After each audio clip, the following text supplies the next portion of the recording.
শুরু করছি শহীদ জিন গল্পের পার্ট 4।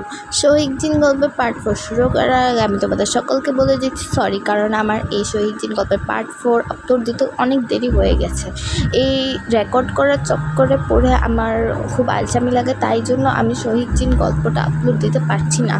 তো অবশেষে আমি তোমাদের জন্য এই শহীদ জিন গল্পটি এনেছি, আর এটা রেকর্ড করতে আমার খুব কষ্ট হয়। একটা পর্ব রেকর্ড করতে আমার 25 থেকে 30 মিনিট লাগে। তো তোমরা যদি চাও তাহলে আমি এটা 1 মিনিটের শর্টসে দিতে পারি, কারণ ওটা রেকর্ড করা আমার জন্য অনেক বেশি সহজ।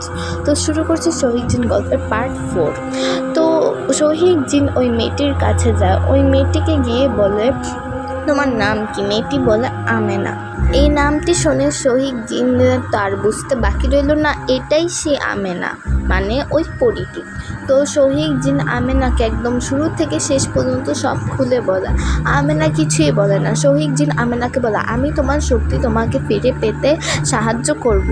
তারপর আমেনা বলে, আমি কি করতে পারবো? তো শহীদ জিন বলে, তুমি এখনও বুঝতে পারোনি, তোমার সাথে ওই কবিরাজের চিরশত্রুতা।